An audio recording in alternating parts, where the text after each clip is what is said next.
Counter দিয়ে তারা এখানে কাউন্টার করতে পারবে না। আমরা ওরা কাউন্টার করে আমাদের ওই ক্ষতিটা আমরা হবো কেন? কেন আমরা ক্ষতিগ্রস্ত হবো? কাউন্টারের মালিকদের সঙ্গে কাউন্টারে যারা আছে তাদের সঙ্গে গ্যাঞ্জাম করবে, আর সেই গ্যাঞ্জামের ইফেক্ট আমাদের পরে পড়বে কেন? আমাদের দোকানে মালামাল উঠবে কেন? আমরা গরিব ঘরের সন্তান, আমাদের অল্প পুঁজিতে ব্যবসা শুরু করেছি আমরা। আমাদের আজকে একটা মোটরসাইকেল পোড়াই ফেলাইছে, আমাদের 2-3টা ফ্রিজ ভাঙছে,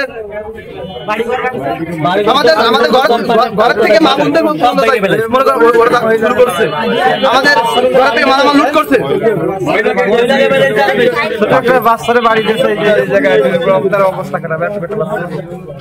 বাচ্চাটা এখন কোথায় আছে?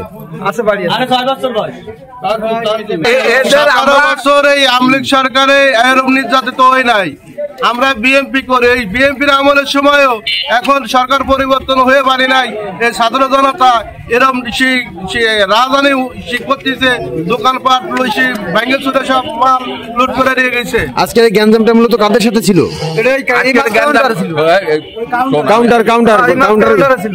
কাউন্টারের সঙ্গেই তো ছাত্রদের সঙ্গে এই যে সংঘর্ষের ঘটনাটা ঘটে। আর এই ভুক্তভোগী কারা? আপনারা?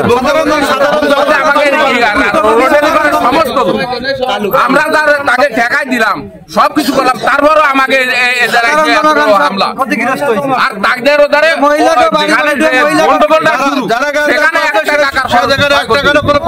আমাদের এলাকার এই যে হাইওয়ে ক্যাম্পের গ্লাস মিলাস সব থাই গ্লাস মিলাস সব ভেঙে ফেলাইছে।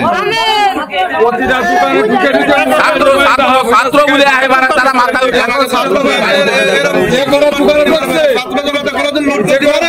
সেই দোকানে লুট করছে।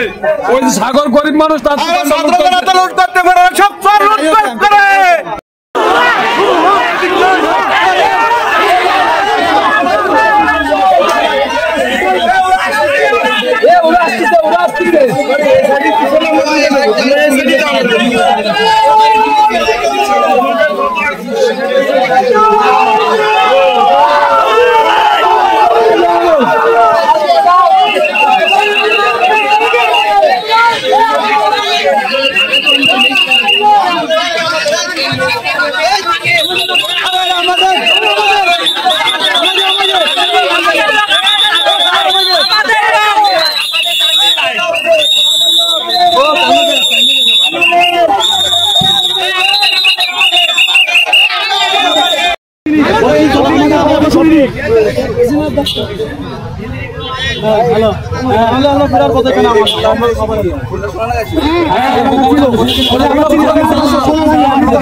আপনি 50 কিলোমিটার দূর থেকে আসছেন।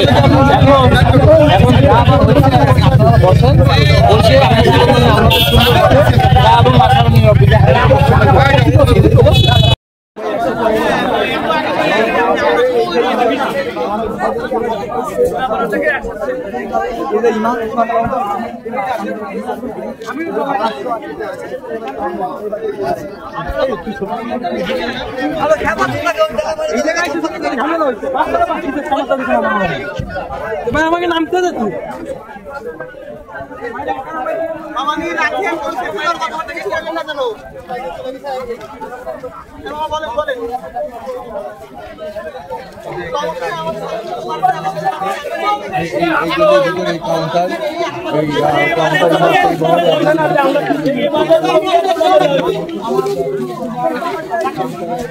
নাম্বার দেখি